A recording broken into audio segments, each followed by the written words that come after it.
Bonjour tout le monde. Merci d'être venu, que vous êtes inscrits à ce dernier atelier du congrès régulier. Demain, il y a la journée pour les conseillers et conseillères pédagogiques, mais c'est le dernier atelier régulier. Donc, il y en a des fois qui partent un peu plus tôt. On est content de vous savoir présents, autant ici qu'à distance. Aujourd'hui, pour cette présentation-là, formation-là, on est dans l'observation de la culture au secondaire. On sort de ce qu'on est habitué de faire en ligne, dans nos webinaires où c'est plutôt unidirectionnel, dans le sens où on présente, puis c'est par la force des choses. Il y a souvent beaucoup de gens qui sont inscrits. Donc, c'est ça, c'est unidirectionnel, tandis que cette fois-ci, vous serez amenés à travailler la C1, l'observation de la culture au secondaire. Donc, il va y avoir une partie théorique, une première petite partie théorique, pas trop longue, pour commencer. Et puis, ensuite de ça, on va passer à l'action. Donc, avec un dossier, quand même, un dossier documentaire peut-être plus volumineux que ce que vous feriez avec des élèves normalement, mais qui pourrait être adapté. Puis, on donnera des pistes de flexibilité pour ça tout à l'heure. Donc, pour ceux qui nous connaissent moins, on est l'équipe de la Direction des programmes d'études en formation générale des jeunes du ministère de l'Éducation, de l'équipe du programme Culture et citoyenneté québécoise. Je suis Mathieu Lisotte, un enseignant au secondaire en formation initiale plutôt. J'ai enseigné le programme éthique et culture religieuse, puis je suis au ministère de l'Éducation dans l'équipe du programme CCQ depuis maintenant 4 ans. Je suis accompagné aujourd'hui, je ne sais pas, Hélène, si tu veux dire un petit mot, elle ne veut pas. D'Hélène Charon, responsable du programme d'études depuis, elle aussi, bientôt 4 ans. Et d'Alexandre Chenette, hors champ, pour les gens à distance. Il n'est pas là. Il est à Saint-Hyacinthe. Vous ne le saurez jamais. Donc, Alexandre Chenette, qui est conseiller pédagogique en prêt de service au ministère de l'Éducation depuis 3 ans. L'objectif de la formation, c'est de mieux comprendre l'observation de la culture en CCQ, en culture et citoyenneté québécoise au secondaire, et s'exercer avec un dossier documentaire. On avait fait une formation sur l'observation de la culture en CCQ au primaire à l'hiver, en décembre, là, si je ne me trompe pas. Encore là, on était moins dans l'exercice, mais on donnait plusieurs pistes. On va donner quelques pistes, mais vraiment, l'idée, ça va être de vous mettre en action et de voir comment ça peut se faire relativement simplement avec un objet d'étude. Un des thèmes pour ceux qui étaient à la présentation avant, c'était sur des éléments de contenu qui sont un petit peu plus difficiles par rapport à un sondage qu'on avait fait, qu'on avait distribué auprès des conseillers, conseillères pédagogiques. Le thème culture et production symbolique est revenu à peu près à égalité avec pratique de bienveillance. Donc, on s'est dit qu'on l'aborderait dans cette formation-ci. Ça va permettre d'éclaircir certains éléments, donc des concepts de culture et de sous-culture qui sont centraux au programme. C'est dans le titre d'ailleurs. Donc, on va avoir des précisions sur l'observation de la culture pour commencer et ensuite une mise en pratique avec des documents, des articles, des extraits de rapports. Faut que je pointe? Je ne sais pas. Ça ne marche pas. Je ne sais pas, Alex, ou à la limite. OK, ça change, c'est bon. Donc, quelques précisions sur l'observation de la culture au secondaire. Déjà, la culture en CCQ, dans le programme, la culture est définie comme un ensemble de manières de penser, de ressentir et d'agir plus ou moins formalisées qui sont partagées et non simplement sous l'angle des productions artistiques. Quand on parle de culture, on ne parle pas uniquement du dernier spectacle récemment, là, les Jeannettes, qui, je ne sais pas c'est dans quel théâtre à Montréal, mais on n'est pas dans juste les productions artistiques. Bref, quand on parle de culture dans le programme, les élèves sont amenés à comprendre que la culture est dynamique. Ça, c'est l'élément quand même qui est, sans dire le plus important, mais c'est un élément important de la définition de culture dans le programme, que les institutions et les individus produisent la culture, mais sont également produits par elles. Donc, quand on dit que c'est dynamique, c'est cet élément-là qui qu'on veut porter à votre attention. Ce n'est pas quelque chose qui est fixe, ça évolue. On contribue individuellement à faire changer la culture. Et puis en même temps, on est influencé par les personnes, les individus, les groupes, les institutions qui composent la société québécoise. Aujourd'hui, dans l'activité, on va s'intéresser à ce qui distingue la culture d'une collectivité. Hein, quand on parle de manières de penser, de ressentir, d'agir qui sont partagées, bien, ici, on va s'intéresser à une collectivité en particulier, les jeunes. Et on va s'intéresser à un aspect relatif à leur mode de vie, qui est les habitudes de consommation des produits culturels. Donc, ça va nous permettre d'aborder un autre élément. Des fois, il y a une espèce de confusion par rapport à les séries télé, la musique québécoise. Comment est-ce qu'on peut observer ça? C'est révélateur de certaines choses, puis on va aborder ça dans le détail tantôt. Je voulais juste ajouter que souvent, on aborde la culture en se demandant beaucoup c'est quoi les significations derrière la culture, mais on peut l'aborder aussi, la culture, à partir des pratiques. Donc, de se demander ce que les gens font, les différentes manières d'agir, c'est notamment ce qu'on va consommer comme production culturelle, indépendamment des significations qu'on va donner à ces productions culturelles-là. Fait que ces deux angles-là sont bons, là. C'est ça que je veux dire. Hélène va agir à titre de rover, de vadrouille. Elle va intervenir. Elle a sa carte joker. Et je vais parler avec cet accent pour le reste de la formation. Donc, on va parler d'observation. On parle d'observation de la culture. L'observation peut se faire de manière directe, peut se faire également de manière indirecte. C'est quoi la distinction entre les deux? Monsieur Chenette. Non, quand même pas. Donc, observation directe. L'observation directe, l'observation peut être formelle, donc avec une grille d'observation, ou informelle. Ici, on fait référence à l'observation directe, sans grille. Elle permet de collecter des informations observables à propos de comportements humains dans une situation donnée. On parle, puis là, les comportements, évidemment, on voit les manières d'agir dans une société, donc un élément de la culture. On parle d'observation directe quand l'observateur reste à l'écart de la situation et d'observation participante quand il joue un rôle actif dans la situation, par exemple, s'il fait partie d'un groupe à l'étude. Donc, si on demande à un élève d'observer c'est quoi les habitudes dans son groupe de pairs, ses amis, sa famille, bien, on est dans l'observation participante. C'est un détail qui est présent dans la définition qu'on retrouve dans le programme. Ce n'est pas nécessaire d'aller aborder ça dans le détail avec les élèves, qu'eux, ils sachent de faire un quiz. Est-ce que c'est de l'observation directe ou de l'observation participante? C'est intéressant pour nous. On peut, j'utilise souvent le terme framer, on peut prévoir les choses, avoir une intention pédagogique d'observation directe, d'observation participante, mais ce n'est pas un élément qu'on s'attend nécessairement à ce que les élèves sachent. S'ils vont en sociaux ou cégep, bien, ils feront des liens avec leurs apprentissages. Puis j'ajouterais que, pour revenir à ce que je disais juste avant, c'est que la culture, c'est des significations, c'est des pratiques aussi, que de l'observation directe, ça peut se faire sur les deux là encore. C'est-à-dire que pour reprendre l'idée des pratiques culturelles, on pourrait observer directement dans un festival, par exemple, comment les choses se placent, qui est présent dans quel spectacle, par exemple, pour voir les variations d'âge. Mais on pourrait le faire aussi sur les significations avec justement l'expression directe de signification en lien avec une pratique culturelle. Fait que les deux sont toujours possibles. La définition qu'on avait est quand même assez complète. En quelques mots, si on voulait résumer, on peut dire que c'est ce dont on peut être témoin personnellement avec ses sens. Les données d'observation directe sont toujours des données primaires. Des exemples, donc Hélène a commencé à en donner. L'observation de comportements précis dans un environnement donné.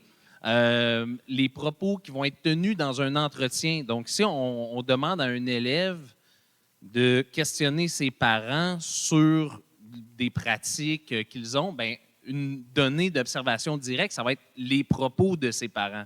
Si ses parents lui ont parlé de c'était quoi ses habitudes de consommation de produits culturels, on va prendre ça parce que ça va être l'objet aujourd'hui de l'exercice, bien, on n'a pas vu le jeune.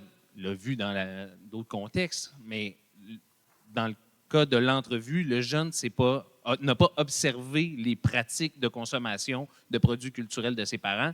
C'est les propos qui sont nos données primaires dans ce cas-ci. Donc, c'est ça. Si on s'intéresse au discours de la personne, bien là, on a des données primaires à sa manière de se décrire, de se situer. Et encore là, les produits culturels, comme le disait Hélène, des séries télé, de la musique, qu'est-ce qui joue, c'est des données primaires. C'est un élément de la réalité. Puis c'est la même chose avec des chansons, des films. Toute production culturelle sont une réalité. Mais si on s'intéresse aux représentations qui se trouvent dans les séries, donc des représentations de la réalité des relations entre les hommes et les femmes dans des séries télé, mais ce n'est pas de l'observation directe et des données primaires des relations entre les hommes et les femmes. Je ne sais pas si vous comprenez bien la différence. Dans le fond, c'est quand l'objet d'étude, ce sont les séries télé. Je me dis, comment ça a changé dans le temps? Sont-ils toutes pareilles? Puis je pourrais regarder ça sous l'angle des relations hommes-femmes, mais je ne peux pas généraliser. Ce qui m'intéresse, c'est la série télé elle-même. Ce n'est pas les relations hommes-femmes. Que si je voulais les observer directement, il faudrait que je me donne un autre outil d'observation, on va dire. C'est pas mal comme tel, c'est juste qu'à ce moment-là, on va le classer dans l'autre catégorie qui est de l'observation indirecte. Donc, dans le programme, il n'y a pas de définition comme telle de l'observation indirecte, mais en quelques mots, donc, ça permet de récolter des informations non observées directement par l'observateur, donc des informations qui sont rapportées, quelqu'un a vu quelque chose, ou encore qui vont provenir d'une source. Donc, les données d'observation indirecte peuvent être des données primaires ou des données secondaires. Puis là, dans les exemples, donc, des données de questionnaire, des données de sondage, des propos rapportés dans un entretien, encore là, l'observation rapportée par quelqu'un d'autre et les productions culturelles, comme on l'a dit. Donc, pour juste donner, concrétiser, tu sais, quand je vais sur l'ISQ, je suis en données primaires, mais je suis en observation indirecte. Ce n'est pas moi qui ai collecté les informations sur l'ISQ, c'est des grands sondages qui sont faits par l'ISQ même. Puis ici, si j'observe les séries télé, puis je me dis, je m'intéresse aux représentations justement des relations hommes-femmes, mais pas à la série télé en elle-même. Bien, je suis en observation directe. Je me dis, bien, c'est quand même une trace de comment on conçoit dans notre société les relations hommes-femmes, mais c'est pas moi qui ai constitué ça. C'est une production culturelle. C'est pas un outil d'observation que j'ai élaboré moi-même pour aller observer les conceptions des relations hommes-femmes. On a parlé de culture tantôt. On va parler aussi, un des concepts qui va être mobilisé, c'est celui de sous-culture. Puis c'est un autre concept qu'on nous a demandé d'éclaircir ou de préciser. Donc, sous-culture, définition qu'on retrouve dans le programme, c'est un modèle culturel distinctif véhiculé par une partie de la société qui partage des manières spécifiques de penser, de ressentir et d'agir. Donc, encore là, des éléments très présents dans la définition de culture.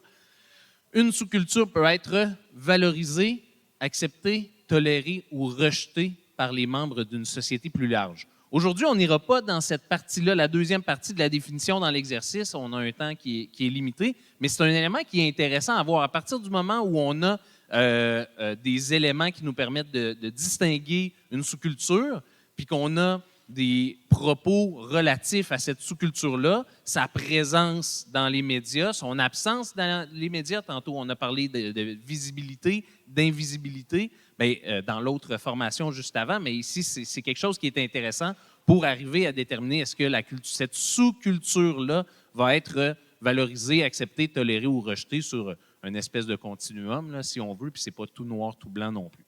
Puis une sous-culture, c'est jamais homogène. Hein? Tu sais, de la diversité, il y en a partout, tout le temps, on l'a dit. Mais ici, on écrit la culture jeune comme un exemple de sous-culture. Tu sais, il faut toujours garder en tête qu'on peut identifier une sous-culture jeune dans un contexte donné, mais de bien la situer. Parce que dans le fond, on ne peut pas généraliser ce qu'on va observer à l'échelle, par exemple, de ce qu'on va trouver comme sous-culture à l'ensemble, tu sais, de cette population-là, si on l'associe à une population.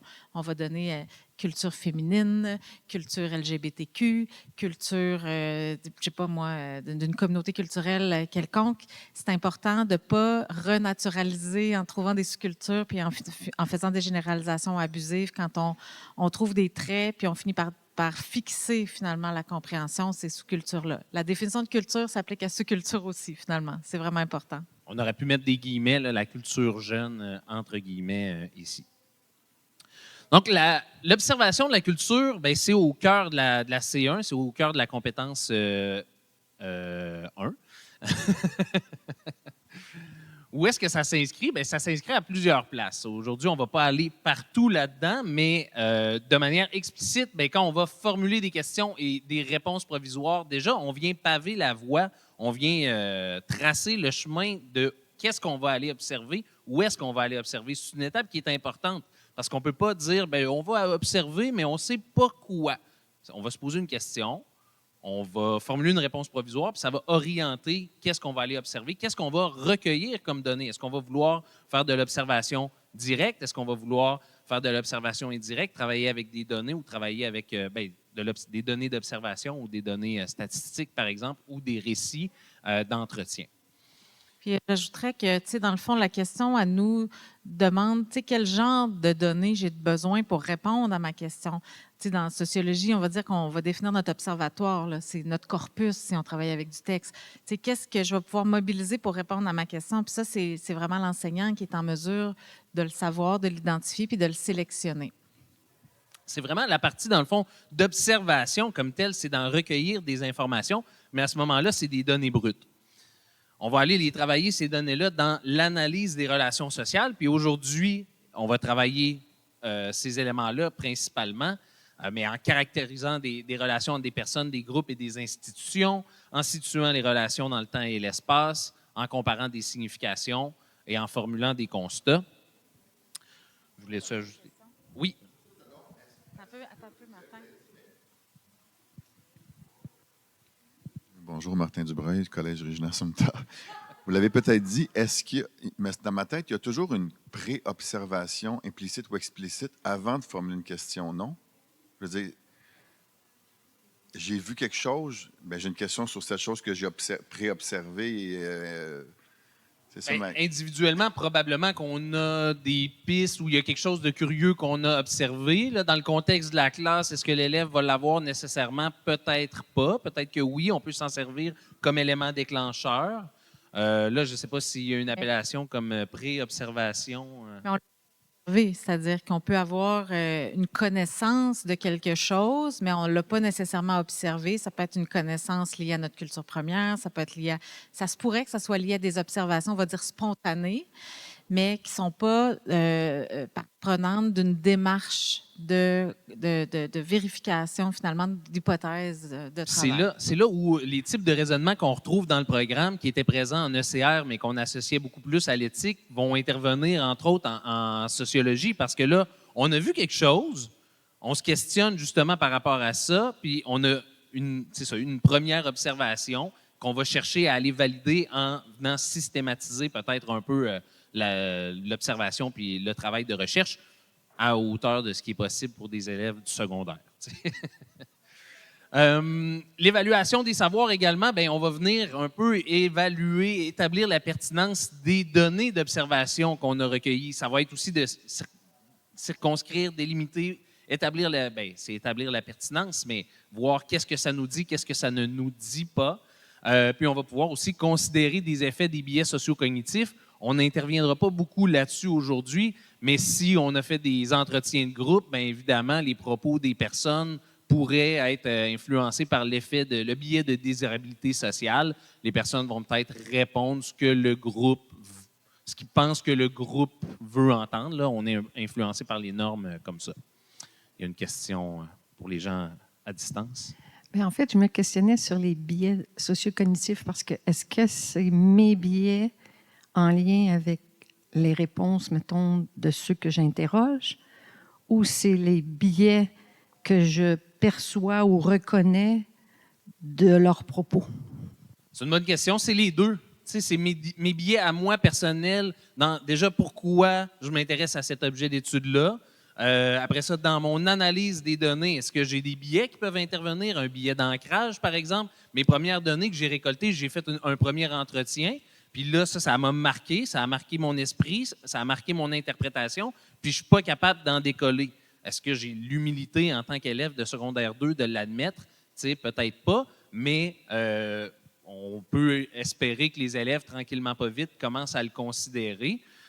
Puis après ça, on peut aussi présumer ou considérer des effets possibles. On n'a pas nécessairement la preuve que les personnes ont un biais. On n'est pas en train de faire un procès aux personnes qui ont répondu à nos entretiens, mais on peut considérer des effets. Peut-être que mes données sont limitées. On identifie donc par le fait même des limites à son interprétation parce qu'il y a des biais qui ont pu intervenir au moment de la collecte de données. Puis on n'oublie pas que des biais, ça peut conduire à des erreurs de raisonnement, là, certainement, mais que c'est surtout et d'abord, dans ce contexte-là, une manière de situer, de comprendre mieux à partir d'où parlent les personnes chez qui on va recueillir des données, ou même nous, à partir d'où on parle, où on lit, où on comprend ce qu'on a entre les mains. Donc, un biais, c'est pas en soi, comme les normes tantôt, j'expliquais que c'est pas positif ou négatif. Un biais, ça peut être négatif si c'est une source d'erreur, mais c'est aussi positif dans le sens où ça nous aide à situer les savoirs, à situer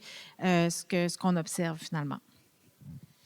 Puis le dernier, c'est d'intégrer différentes perspectives dans une interprétation. Si on a des données d'entretien, puis là, je reprends ça, mais il y a évidemment plusieurs possibilités, des données primaires, des données secondaires, on intègre différents types de données, on intègre différentes perspectives dans son interprétation. Donc, on a plusieurs types d'observations de la culture donc, qui interviennent à ce moment-là. Si ça fait du sens, ma phrase, là. Donc, ça, c'était la partie plus théorique. On s'est un peu dépêché parce qu'on voulait quand même avoir du temps là, pour vous mais on peut quand même peut-être voir si vous avez des questions jusque-là, avant qu'on plonge dans le bain. C'est un bon moment.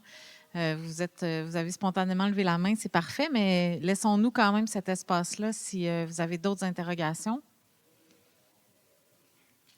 OK. On se posera, vous aurez vos questions peut-être dans le contexte de l'exercice. Oui. Donc, pour le travail, notre objectif, donc, c'était de vous faire analyser des relations sociales, d'aller à partir d'observations, analyser des relations sociales. On ne voulait pas vous faire recueillir des données comme telles, c'est long, c'est fastidieux. Donc, on a préparé pour ça des différents dossiers, différents documents. Donc, on aurait pu appeler ça un dossier documentaire, c'est 3 documents séparés qu'on situera tout à l'heure. Les documents sont assez costauds là, pour le secondaire. On les utiliserait peut-être pas tels quels. Il y aurait plein de possibilités d'aller chercher des petits extraits là-dedans, d'en prendre un au lieu des 3. Là, je pense que on en distribue un présentement. On va proposer des pistes de flexibilité là, tantôt au début du travail. Donc, la distribution a commencé, mais avant de lire, on va vous inviter à écouter un extrait que je vais situer quand même, parce que là, on va situer dans le programme ce qu'on fait. T'sais, l'équipe des programmes, on serait bête de ne pas dire où est-ce que ça s'inscrit dans le programme.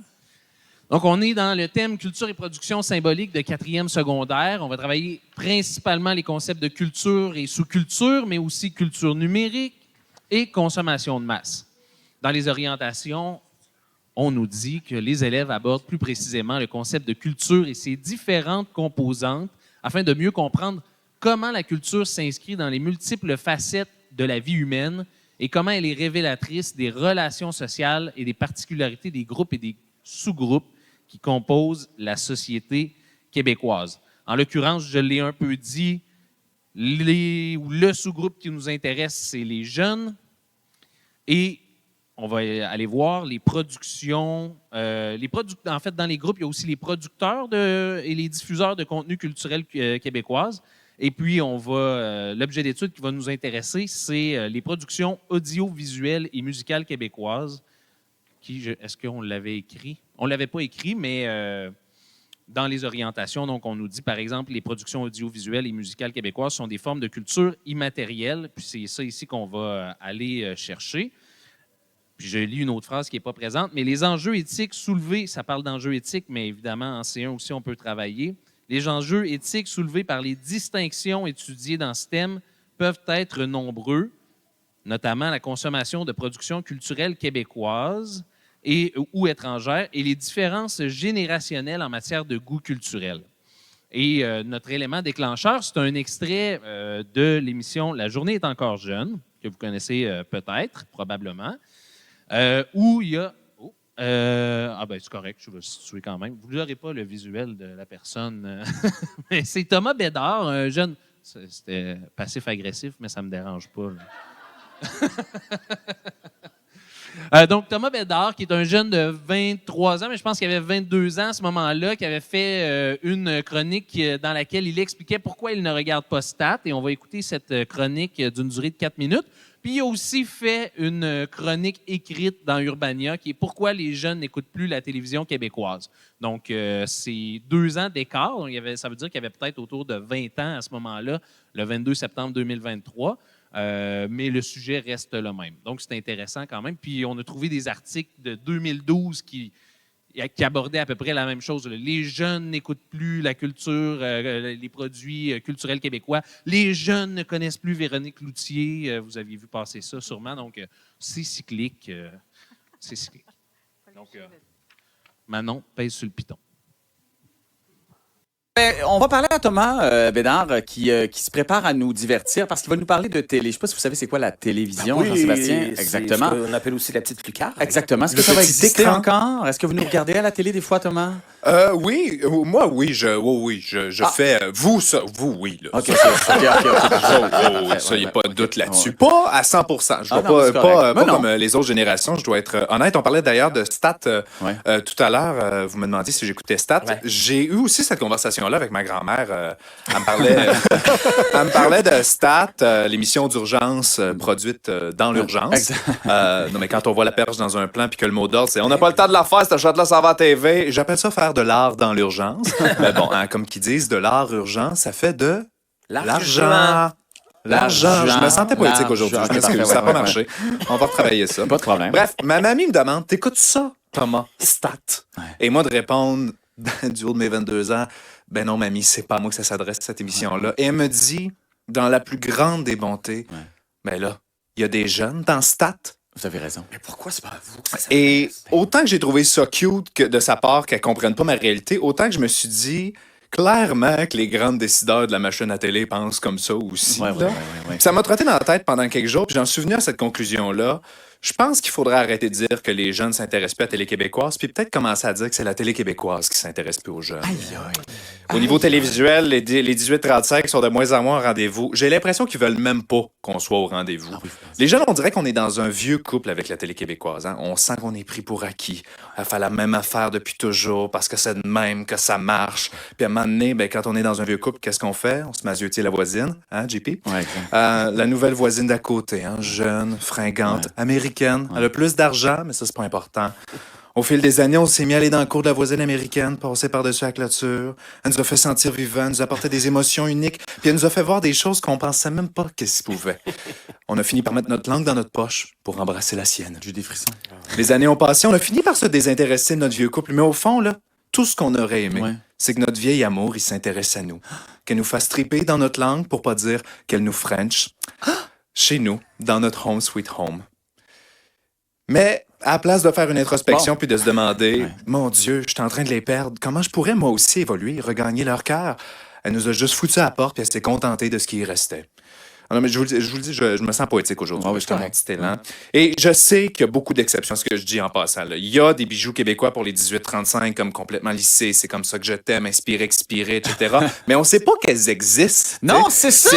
C'est comme ça aussi qu'on serait au rendez-vous. Mettez des bandes annonces à la bonne place, pas juste à TV. Puis faites de la bonne pub. Là. J'ai vu des séries d'ici incroyables avec des posters épouvantablement pas vendeur. In Memoriam, en ce moment, est en train d'être acclamé à l'international.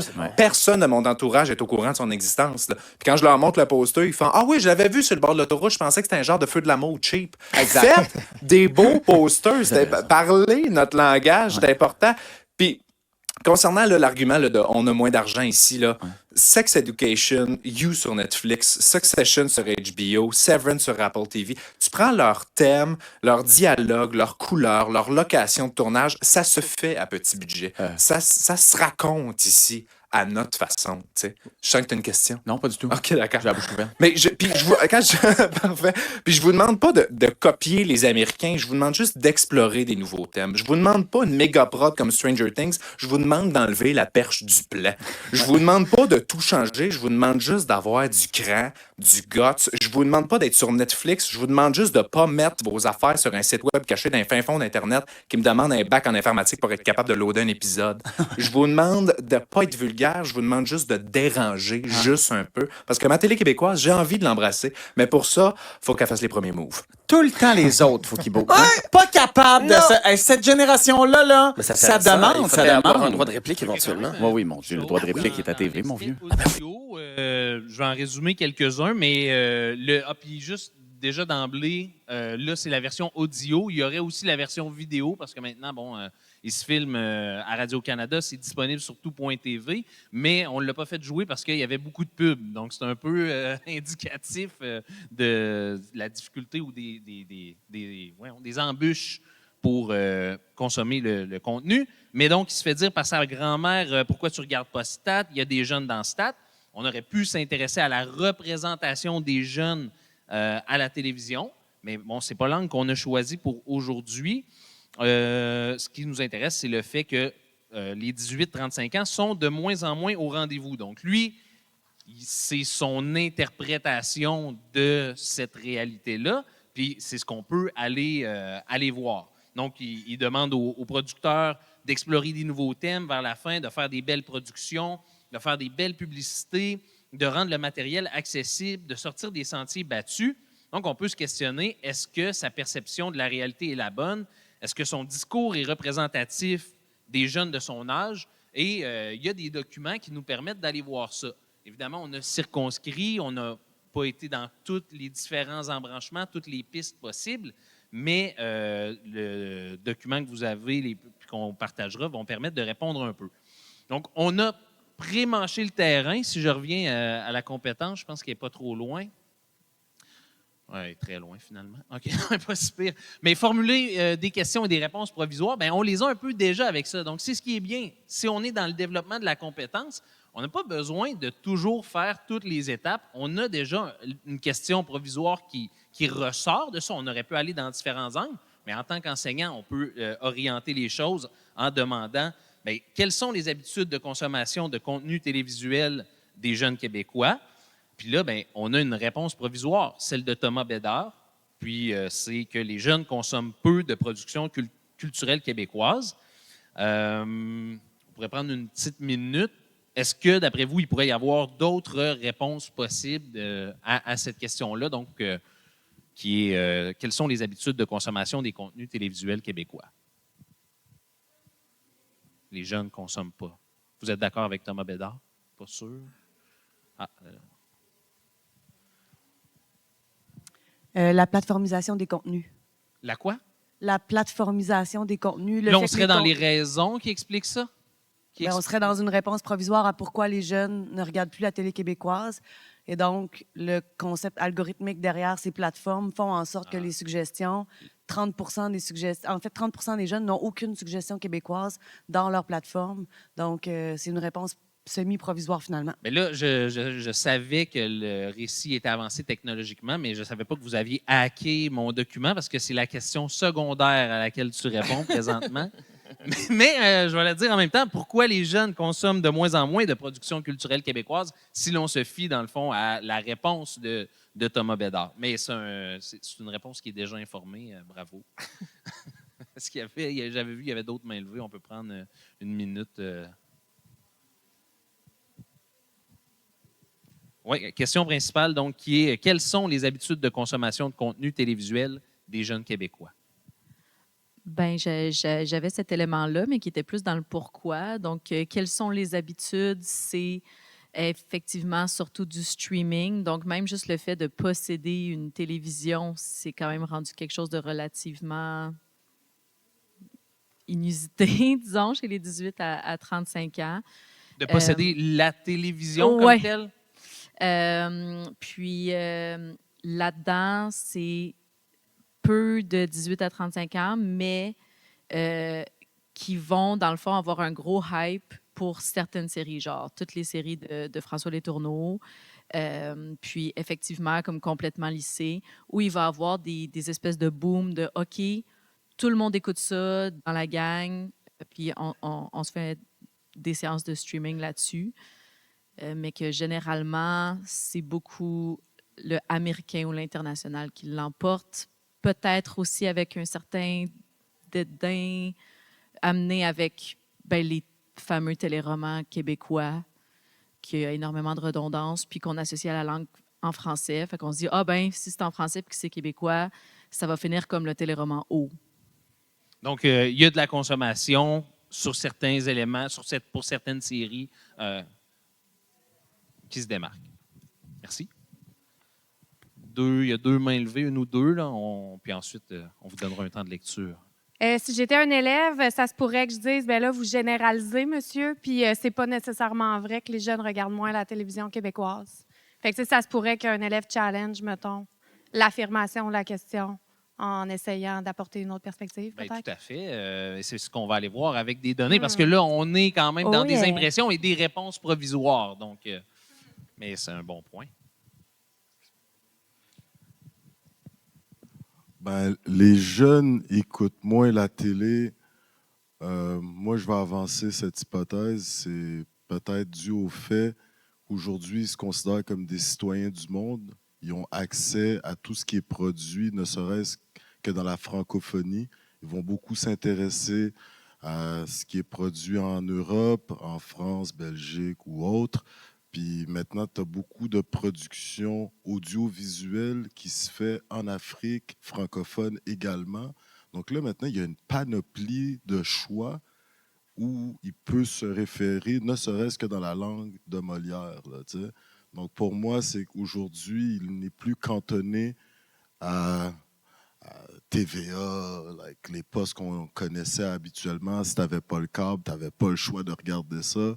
Puis aujourd'hui, même avec le câble, ça appartient à une certaine génération. Le jeune se tourne beaucoup vers ce qui est produit à l'étranger. Puis, tu as pas mal de choix maintenant, je vous dirais, en Afrique de l'Ouest, puis même en Europe. Puis beaucoup de jeunes Québécois, ils se tournent vers ça. Puis, juste rajouter un petit truc, les jeunes issus des communautés culturelles, ils ne suivent pas du tout la télévision québécoise pendant un certain moment. Il disait haut et fort qu'il ne se sentait pas représenté par cette télévision, d'où pourquoi il y a un effort qui est fait. J'en parlais avec des collègues, Lakaïnou, entre autres, qui de plus en plus essaie même d'amener une réalité culturelle québécoise, mais autre à la télé. Donc, on est en mesure d'attirer peut-être d'autres gens, mais pendant longtemps, certains ont juste laissé tomber la télé parce qu'ils ne s'y retrouvaient pas. Voilà. Merci. Je voulais juste dire une petite chose. Ce qui est vraiment intéressant avec la réponse provisoire proposée, c'est que là, on vient de faire émerger comme une sous-catégorie à la catégorie jeune. Puis là, une des questions intéressantes qu'on va pouvoir se poser avec ce qu'on a entre les mains, c'est est-ce qu'on peut répondre à cette question-là avec les données ou avec les observations qu'on a? Ça, c'est une façon de situer les limites de ce qu'on a entre les mains et de ne pas généraliser, mais en même temps de reconnaître la représentativité de ce qu'on a aussi. Donc, de se dire à quoi ça ne peut pas nous permettre de répondre. Est-ce que ton hypothèse, dans le fond, elle va pouvoir être répondue avec ce qu'on a entre les mains? C'est vraiment important de travailler ce genre d'affaires-là avec les élèves. C'est un peu là où on veut vous amener. Donc, c'était vraiment des bonnes réponses, puis qui télégraphient un peu vers où on s'en va. J'ose espérer, mais vous verrez tout à l'heure quand même. J'ose espérer qu'avec les élèves, il y aurait peut-être cette intrigue-là qui perdurerait plus longtemps, mais vous êtes tellement des modèles, des gens perspicaces. Donc, quelques pistes de flexibilité pédagogique. On vous a distribué un document. Évidemment, il y en aura 2 autres tantôt. On pourrait en prendre un seul pour avoir une interprétation. On pourrait prendre des extraits. D'ailleurs, ces documents-là, ce sont des extraits d'un document qui est plus grand à la base. On pourrait utiliser au choix du texte ou des graphiques. On pourrait faire travailler les élèves avec l'approche Jigsaw. Donc, là, moi, j'ai 3 documents, mais les placer en équipe. Puis là, vous connaissez un peu, mais ils vont travailler une équipe, un document, puis après ça, on mélange les équipes. On pourrait déterminer si on souhaite développer davantage la compétence, auquel cas, ben, le contenu devient un peu plus instrumental, ou inversement, si on souhaite aller plus en profondeur dans le contenu, à ce moment-là, la compétence a peut-être été plus développée, puis on va aller travailler un seul aspect, segmenter la tâche, je les nomme là quand même, mais préciser la tâche, donc donner beaucoup d'orientation, partager la tâche entre différents élèves, utiliser des documents qui sont disponibles en texte, audio ou vidéo, donc un peu comme avec Thomas Bédard, là, que ça marchait. On pourrait fonctionner avec la classe inversée, donner comme devoir écouter la capsule de Thomas Bédard, puis on va faire l'exercice en classe. Donc, je vais présenter le document qui est, c'est écrit en haut, donc le document 1, c'est, il est où? C'est lequel? OK, c'est lui ici. Donc, c'est un document qui est produit par l'Académie de la transformation numérique 2023 qui s'intitule « Pratique de visionnement connecté des jeunes au Québec », fait saillant d'une enquête réalisée en partenariat avec l'UQAM et l'AQPM. L'AQPM, c'est l'Association québécoise de la production médiatique qui conseille, représente et accompagne les entreprises de production indépendante en cinéma, télévision et web. Donc, voilà, vous pourrez lire au complet. Je vais vous donner une intention de lecture qui est le suivant. Donc, ça serait pour ce document-là d'identifier des groupes impliqués, de caractériser les relations entre les individus et les groupes et d'évaluer les savoirs de manière générale. Donc, je vous donnerai 5 minutes pour ça, peut-être, pour lire le texte. Intention pédagogique, identifier des groupes impliqués, caractériser les relations entre les individus et les groupes et évaluer les savoirs.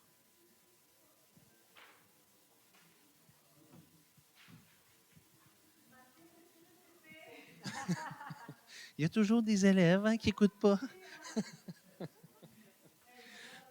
Avez-vous le texte? OK. Donc, d'identifier les groupes impliqués, de caractériser les relations entre les individus et les groupes et d'évaluer les savoirs.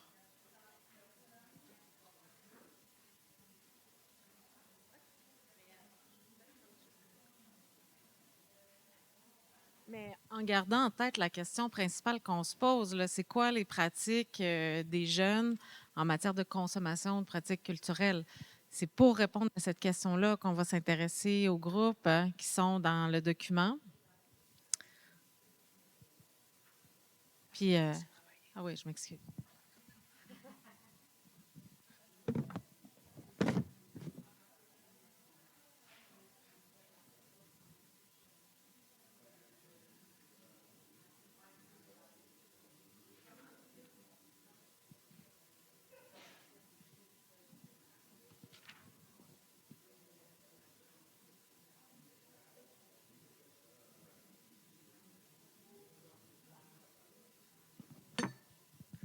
Pour les personnes qui sont en ligne, vous pouvez récupérer les documents. Ici, on les consulte en format physique, mais si vous allez sur monurl.ca/culture SEC, vous allez pouvoir récupérer les documents ou scanner le code QR. On va revenir, même si vous n'avez peut-être pas eu le temps de tout faire, de toute façon, on complétera au besoin. Et puis, l'objectif sera atteint, je crois, quand même. Donc, peut-être Alexandre va se promener, mais est-ce qu'il y en a qui ont été capables d'identifier les groupes impliqués dans la situation? Je commence avec une question. Oui. Par rapport au groupe, la question que j'avais, c'est qu'on demande d'identifier les groupes. Et là, moi, j'ai une compagnie, une corporation, ça fonctionnerait. Moi, je vois ça comme groupe. Mais mettons... je faisais la différence entre, mettons, Disney Corporation, puis Disney+, qui est plus une plateforme, qui est plus peut-être un média. Est-ce qu'un média, c'est un groupe? YouTube, c'est un groupe ou une institution? Puis là, c'était là point d'interrogation. C'est une bonne question. Là, après ça, est-ce qu'on va analyser la composition de l'entreprise, un schéma, un organigramme, tu sais, Google ou Disney? C'est un groupe dans le sens où il y a beaucoup de personnes qui sont impliquées là-dedans, qui produisent du contenu. Il y a une partie production de contenu avec Disney, évidemment. Puis depuis quelques années, il y a aussi un volet diffuseur de contenu. Donc, Disney est un diffuseur et représente d'une certaine partie, parce que c'est un gros joueur quand même, les diffuseurs de contenu. Donc, je pense que à ces réponses-là, dans le groupe, ça marche. Institution, là, je vais parler en mon nom personnel. Moi, je l'associe plus aux institutions publiques, mais effectivement, il y a des institutions privées, mais je pense qu'on pourrait dire, mettre ça dans un tapon. De toute façon, c'est un peu là où moi, j'aurais été. C'est les diffuseurs de contenu, tu sais, que c'est un groupe. Ouais. Oui, donc, pour moi, c'est ça, sur cette question-là.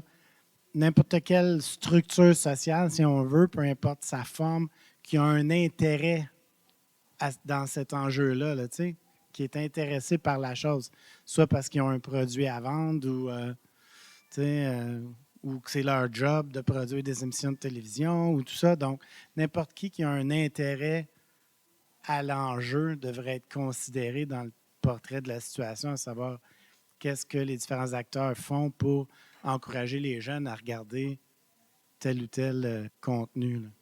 Acteur, c'est un bon mot, là, parce que ça nous permet quand même de rester centré vraiment sur des personnes ou des groupes et non sans réifier, là, sans faire agir la société ou le capitalisme, ou ce qu'on essaie d'éviter là, quand on est en sociologie. Donc, quand on fait ça, par exemple, la famille, c'est une institution, mais c'est un concept. Là. Fait qu'on ne fait pas agir la famille comme on ne fait pas agir la société. Ça, c'est une petite précaution qui est intéressante à prendre. Est-ce qu'on avait un autre, ça a sorti fort, un autre groupe? Ben, c'est ça, dans les groupes, ben, on avait des sous-groupes aussi. Donc, tu as les jeunes adultes, tu as ceux qui consomment de la télé québécoise. Bon, ça, c'est différent. Puis ensuite, dans les sous-groupes, tu avais les francophones, puis ensuite les femmes, puis les hommes à l'intérieur des jeunes adultes. Ben, l'Association québécoise de la production médiatique, je la considère aussi comme un groupe parce que, bon, c'est littéralement les producteurs, tout ensemble. Fait que distributeurs, producteurs, consommateurs, soit francophones, hommes ou femmes. Ouais, ben oui, ça marche, c'est ça. Puis là, on peut le ramener vraiment à une expression plus simple qui serait les jeunes. Dans le fond, le groupe, là, ici, on s'intéresse aux pratiques des jeunes, nonobstant, pour l'instant, en tout cas, leur âge, oui, il est dedans, mais nonobstant le genre, l'origine ethnique, le statut migratoire, etc., on pourrait aller subdiviser puis regarder des pointes de tarte plus petites, mais pour l'instant, on reste quand même avec l'idée des jeunes. Donc oui, c'est bon. Les publicitaires qui sont intéressés à mettre de l'argent ou ne pas mettre de l'argent en publicité à la télé? Bien, là, ça pourrait intervenir, mais je ne crois pas, à ma connaissance, qu'il soit nommé là-dedans. Mais c'est sûr que dans le portrait global, il interviendrait, là, il joue. Puis ça vient influencer les décisions qui sont prises par les diffuseurs, puis peut-être aussi par les individus. Là. Mais là, à ce moment-là, peut-être plus dans les raisons pourquoi ils consomment ou ne consomment pas. La publicité qui les influence, puis la publicité qui les dérange quand ils consomment différents produits culturels. Donc, pour les groupes, c'est ça, c'est surtout les jeunes, puis d'un autre côté, les diffuseurs ou les plateformes là, donc les producteurs de contenu aussi. Tu as parlé de l'AQPM. Est-ce qu'il y en a qui les avaient identifiés dans l'évaluation des savoirs, à quel point ça intervenait? Il y a une main, je ne sais pas s'il y a quelqu'un d'autre, mais ça peut être encore toi. Oui. Oui, OK.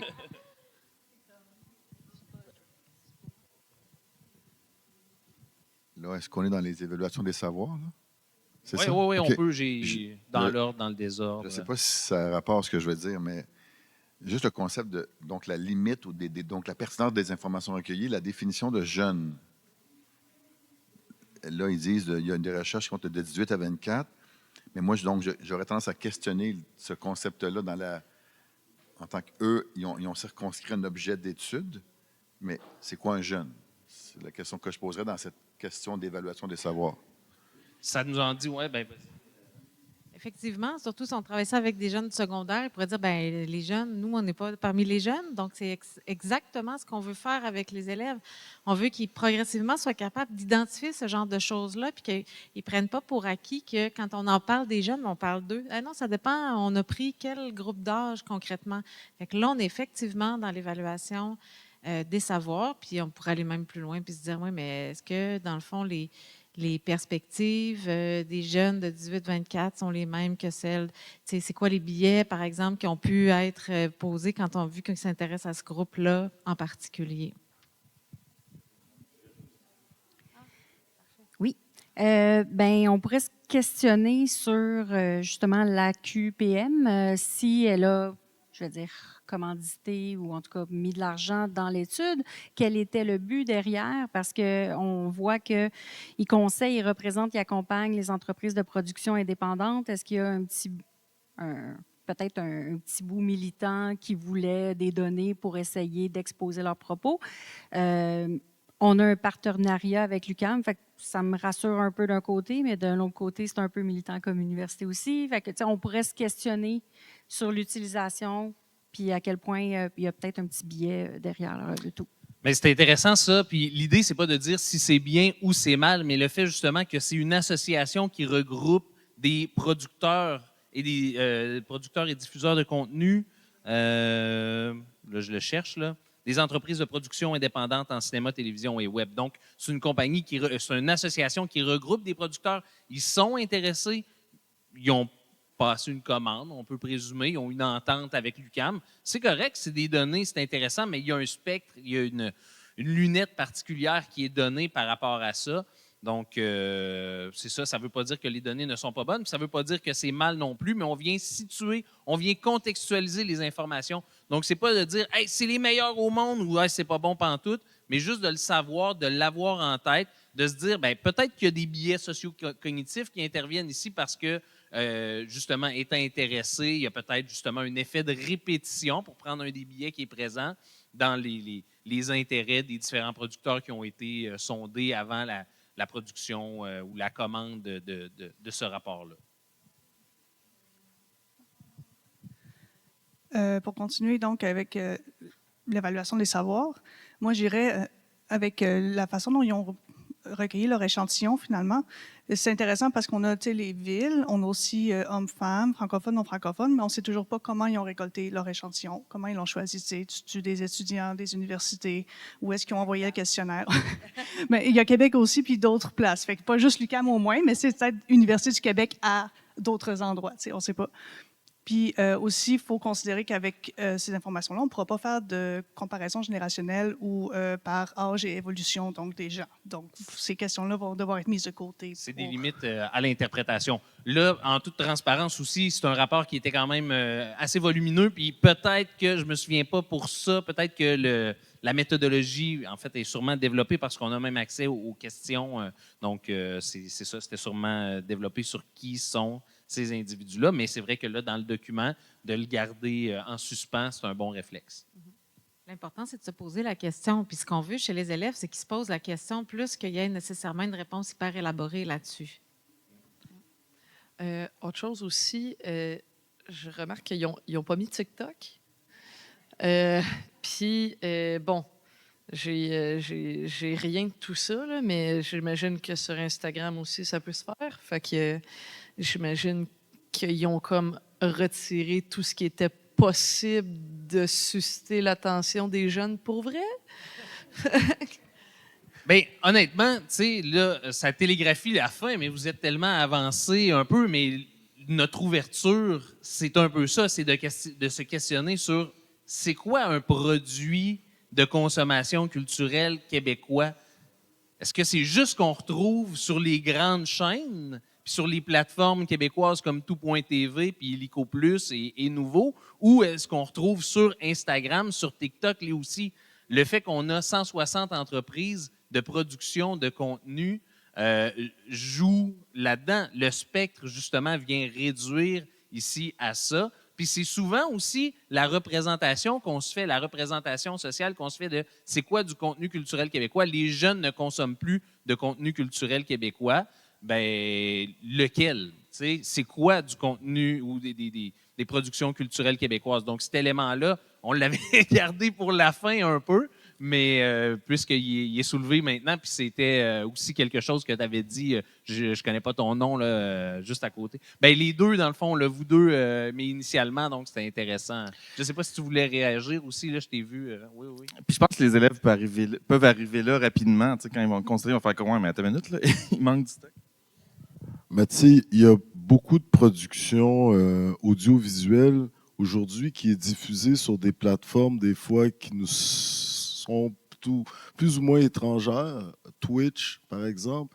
Tu as plusieurs jeunes de plus en plus qui font de la production audiovisuelle, puis ben, ils diffusent ça sur Twitch, puis c'est super, tu sais, je veux dire, c'est pertinent en un sens. Donc Tout à fait. Il faut vraiment qu'on se questionne sur la sécurité de nos données informatiques au ministère parce que vous avez vraiment... c'est un autre élément.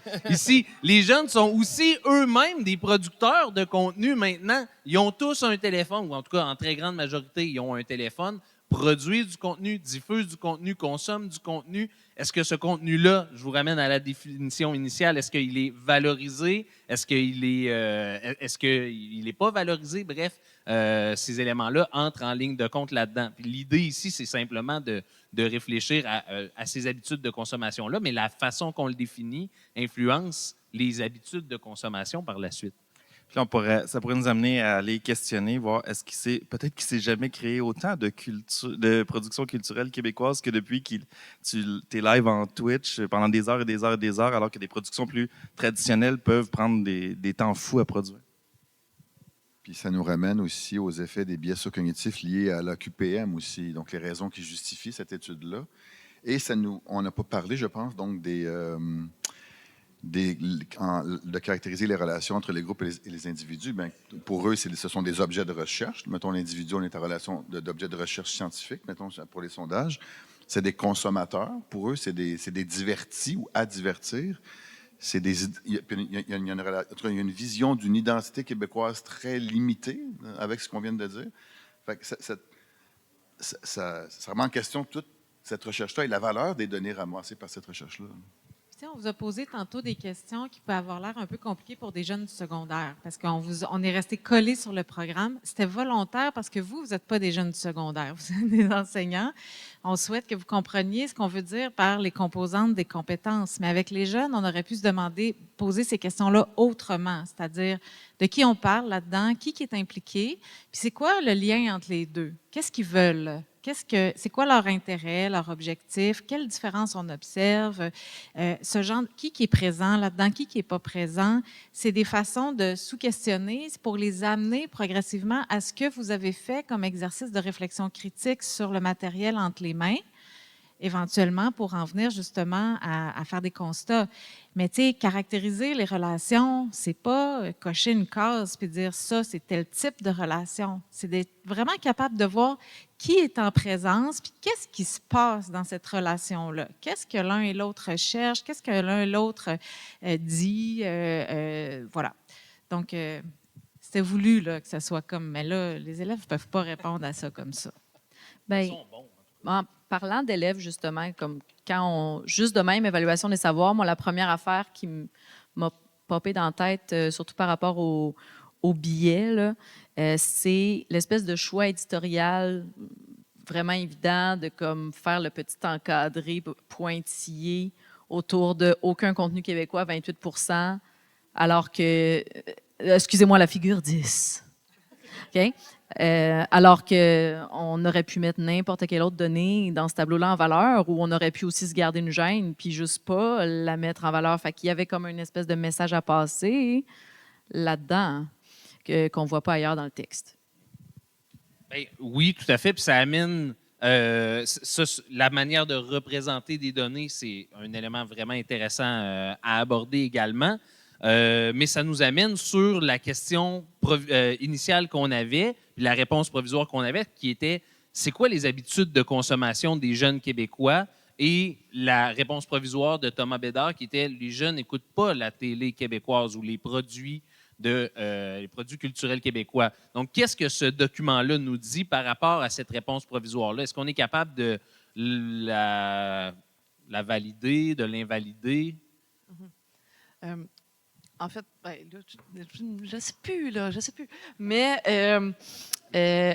en fait, je pense que ce qui peut être intéressant, c'est le fait que, au début, on parlait de sous-culture, là, et j'ai l'impression que, bon, déjà, là, on a analysé le contenant, le contenu, là, mais serait-ce possible qu'un jeune étant un jeune souhaitant toujours contredire la norme, là, ou presque, à partir du moment où ce qui est sur les plateformes un peu underground, à partir du moment où ça arrive à Télé-Québec ou je sais pas quoi, que là, ça vient appartenir à une autre génération qui n'est pas la leur et l'on rejette parce qu'on ne veut plus appartenir à ça.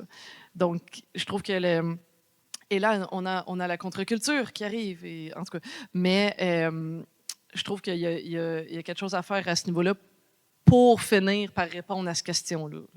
Bien, c'est intéressant. Là, dans ce cas-ci, on n'a pas les données par rapport à ça, mais l'aspect underground qui peut être un appel pour les jeunes, bien, ça pourrait être quelque chose d'intéressant à regarder.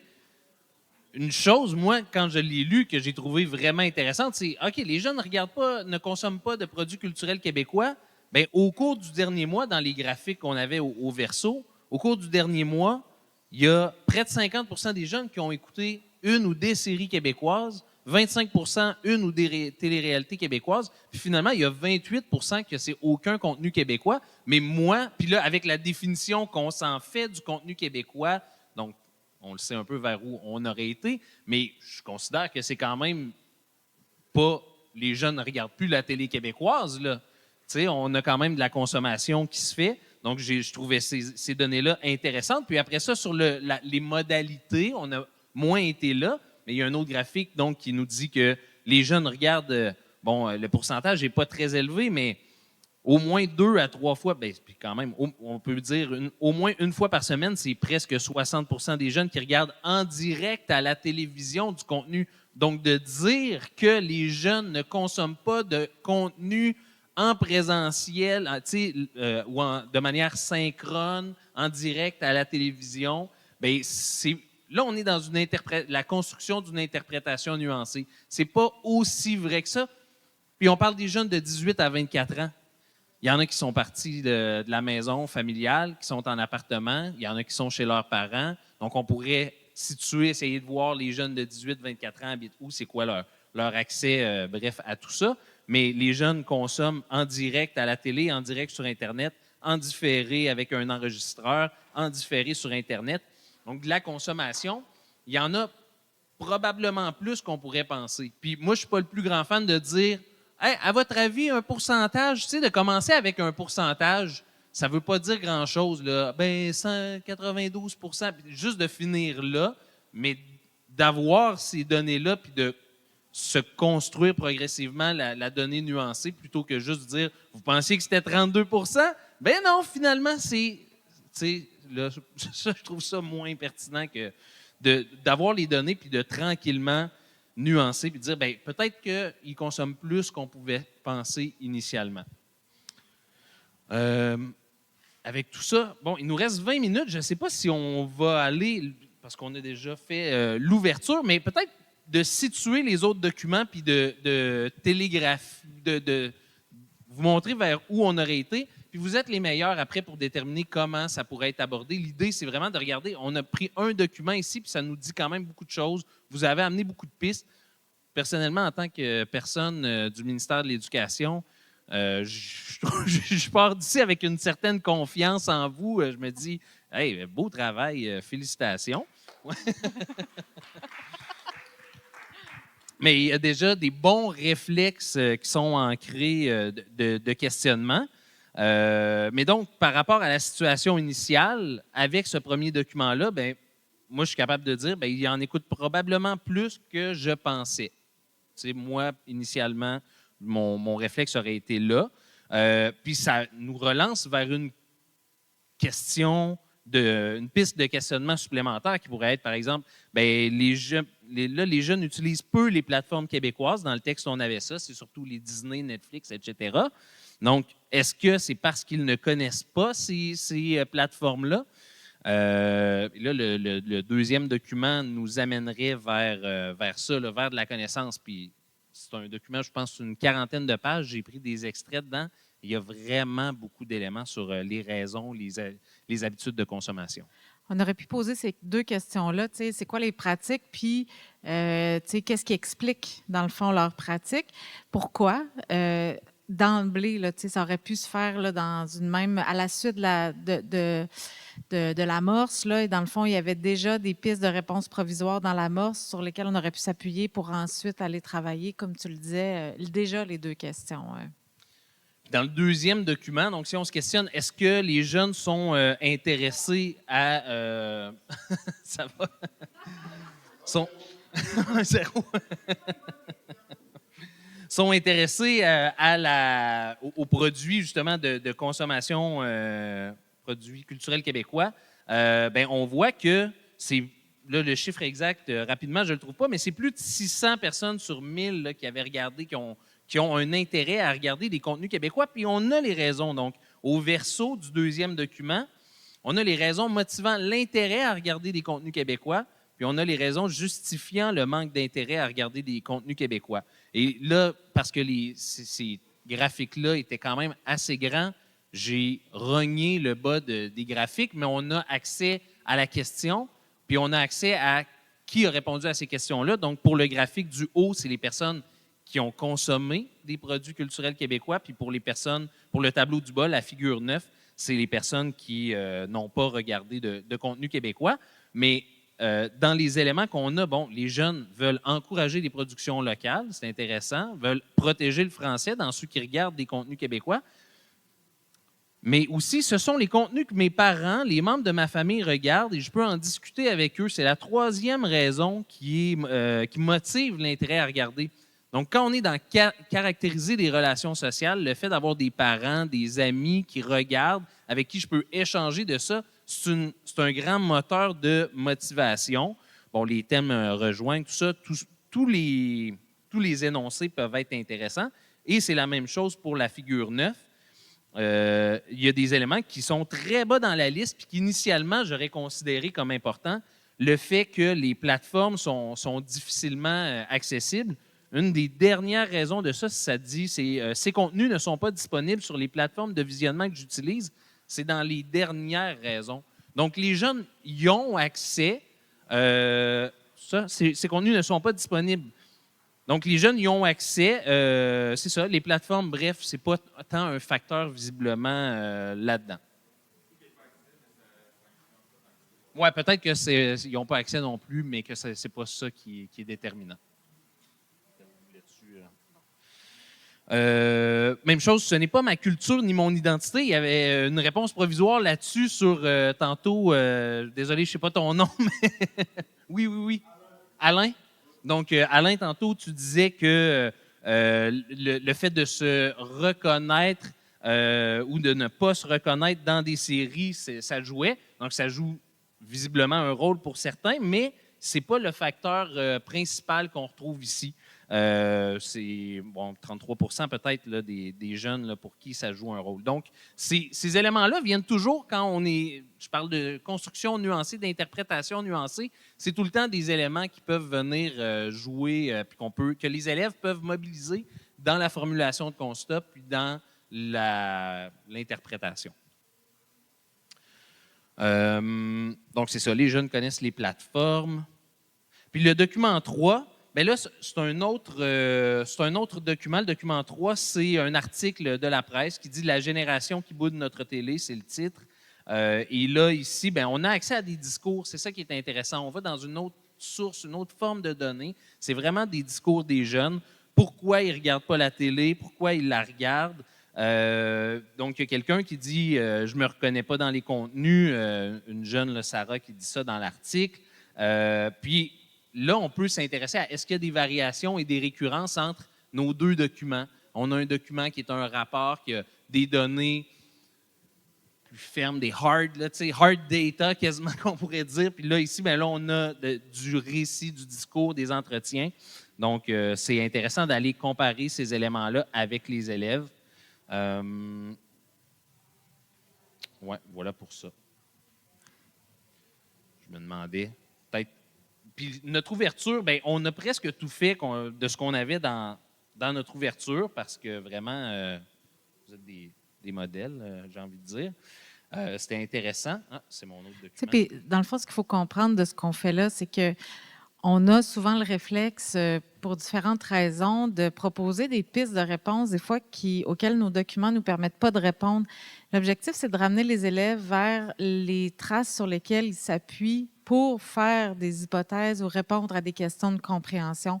Puis de les amener progressivement à accepter que il y a des réponses sur lesquelles, finalement, pour l'instant, je ne sais pas exactement sur quoi je m'appuie, mais qu'ils le réalisent et qu'ils soient capables d'aller tirer le maximum de documents, qu'ils vont voir tout autour d'eux. Puis, là, c'est des diagrammes, c'est des chiffres, c'est des statistiques, mais le réflexe d'analyse critique de ces documents-là est tellement important que ça peut prendre plein de formes, mais vous en avez exploré plusieurs, puis il y en aurait d'autres encore, évidemment, qu'on pourrait exploiter. L'objectif, c'est pas qu'il y en a un qui est meilleur que l'autre, mais que c'est le réflexe de pensée critique qu'on veut développer avec les élèves, en lien avec les concepts que là, on a travaillé. Puis, tantôt, on avait un autre atelier sur des concepts du programme. Il y a beaucoup des énoncés là-dedans qui nous permettraient d'aller remobiliser des concepts comme socialisation. Là, on parlait de culture sous culture, mais donc, on peut aller retravailler ça pour que les élèves puissent faire du transfert conceptuel d'un contexte à l'autre. Puis dans l'ouverture, peut-être pour développer un peu ce qu'on aurait amené, c'était, bon, déjà, c'est quoi un produit culturel, d'ouvrir? Est-ce que nos données nous permettent d'avoir un portrait complet sur les productions culturelles québécoises parce que ça n'inclut pas TikTok, YouTube et les autres réseaux sociaux? On avait sorti un exemple de Ali Brassard, qui est une YouTubeuse qui a plus d'1 million d'abonnés sur les réseaux sociaux, qui est québécoise. Donc, c'est de la production de contenu, mais c'est consommé également au Québec, à l'international. On a la perspective de la QPM, donc dans l'évaluation des savoirs, ça vient contextualiser aussi ces données-là. Le fait que les jeunes consomment et produisent, c'est ça, du contenu culturel qui peut être plus marginal, plus underground. Donc, ça ouvre à d'autres possibilités de réflexion sur la culture populaire, la culture de masse, les cultures alternatives. Qu'est-ce que l'industrie culturelle met de l'avant? Puis là, on est capable d'aller vers la valorisation puis la dévalorisation de certaines formes culturelles. Je l'ai un peu dit tantôt, mais par rapport à l'invisibilisation, un autre document qu'on avait consulté, c'est une série sur le hip-hop. Je ne sais pas si vous vous souvenez comment elle s'appelait, la série sur le hip-hop avec Impost de Mosaïen, donc groupe de rap des années 90, qui expliquait à cette époque-là déjà qu'il ne se sentait pas représenté dans ce qu'il voyait à la télévision. C'est ce qui l'a amené à faire la musique qu'il faisait, puis à produire des clips qui étaient complètement différents de ce qu'il voyait à l'époque pour que ce qui lui plaisait soit présenté. Et ça, c'est un discours qui a 30 ans et qu'on retrouve encore aujourd'hui dans d'autres discours. Donc ça aussi, c'est un élément, si on veut aller comparer des perspectives. Il y a beaucoup de récurrence dans ces discours-là. Puis là, je prends des termes du programme, là, évidemment, mais on retrouve des éléments similaires dans les différents discours à 30 ans d'écart, mais dans les deux cas, en contexte québécois. Puis, dernier élément, c'est il y a des éléments, des productions culturelles comme ça qui sont dévalorisées, qu'on ne verra pas, mais inversement, il y en a on commence à le voir, on ne fait pas juste commencer à le voir, mais il y a des productions qui vont commencer de manière underground sur YouTube, les réseaux sociaux, puis qui vont intégrer éventuellement les médias traditionnels qui, eux, sont plus valorisés, si on veut. Puis un exemple qu'on avait discuté, qui est récent, là, mais c'est Farnell Morissette qu'on a vu apparaître sur YouTube, sur TikTok, puis sur d'autres réseaux sociaux, plateformes, puis que tranquillement, pas vite, il a fait son chemin vers les médias traditionnels. Mais il y en a plusieurs des exemples comme ça de personnes dont le contenu commence de manière émergente. Puis si on reculait de 30 ans, ce serait par des CD produits de manière individuelle, 50 copies, 500 copies qu'on vend, puis qu'après ça, à un moment donné, il y a une maison de production qui fait signer un contrat et là, on devient un produit populaire, un produit de masse. Puis c'est ça, c'est un bel exemple de pour travailler le caractère dynamique de la culture en transformation, puis les relations sociales qui sont constitutives de cette culture-là, cette tension-là entre les cultures alternatives puis les cultures considérées comme légitimes par certaines institutions. C'est pas un phénomène d'aujourd'hui, c'est toujours présent dans cet espace-là culturel qui est le nôtre, puis ça va continuer à bouger puis à se déplacer. Fait que quand on travaille ça comme ça avec les élèves, là, on n'est pas juste dans c'est quoi les repères culturels québécois qui définissent la culture québécoise, on est vraiment dans comment la culture québécoise est vivante, se transforme, puis en même temps présente les mêmes caractéristiques, je dirais, structurales qu'on peut voir dans d'autres sociétés, mais ça ne prendra pas la même forme ici parce que justement, ce qui est une culture alternative dans le contexte du Québec, les institutions qui viennent légitimer certaines formes culturelles, notamment à cause de la langue, ça va particulariser la vie culturelle au Québec. Puis tu sais, c'est dans cette tension-là entre des grands phénomènes plus collectifs qui ne sont pas propres au Québec, mais la manière dont ils vont s'incarner ici, qui sont proprement québécoises, qu'on va vraiment pouvoir à la fois faire des apprentissages pérennes, qui vont pouvoir être transférés, mais en même temps vraiment mieux connaître la culture d'ici. Donc, ce n'est pas nécessairement un clé en main qu'on vous a présenté aujourd'hui, mais on espère que ça peut vous avoir inspiré sur comment observer la culture, travailler avec les élèves et aller dans plusieurs directions avec plein de pistes de questionnement. Donc, merci beaucoup d'avoir participé. Il resterait du temps si vous avez des questions. Un petit 5 minutes. 5 minutes, le dernier jour de congrès. Déjà, bravo de rester. Là. Il y a des médailles qui vous attendent à la sortie. En fait, c'est pas tant une question qu'un constat que j'ai fait depuis le début donc de ce congrès. Là. Je suis déjà dans le constat bilan, mais en tout cas, le regard, tu sais, ce que je trouve intéressant avec les élèves, de répéter ce genre d'exercice sur les différents thèmes, c'est que ça vient fissurer un regard simple sur le réel. Ça vient complexifier le réel. Et tout le discours qu'on entend dans les médias, les jeunes s'entendent pas, écoutent pas la culture québécoise. Là, le jeune se dit, c'est le choix qu'on se dit, OK, mais là, attends, ce que j'entends, c'est mainstream, mais pourtant, c'est pas si vrai que ça. Donc, c'est extrêmement riche, là, parce que ça vient déstabiliser un rapport qui est apparemment simple au réel. Là, il réalise que non, c'est complètement beaucoup plus complexe. Donc, on souhaite que ça percole dans les autres, dans ce qu'il va entendre dans les médias. Donc, on parlait d'esprit critique tantôt, tu sais, qu'ils se rendent compte, attends une minute, là, c'est pas aussi simple que ça. Et déjà, cette constatation-là, elle est majeure. Tu sais, il va être critique envers les discours simplistes, populistes, qui est très, très dichotomique, alors que là, on vient de dire non, man, ça peut être plus complexe. Sans qu'il y ait les réponses, sans qu'il y ait les données qui viennent affirmer ce qui avance, mais au moins ce regard de prévention, de distanciation par rapport à un discours dominant, c'est malade, là. Ouais. OK. Merci beaucoup.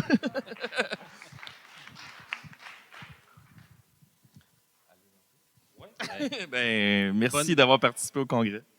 Merci, bye-bye. Bon retour.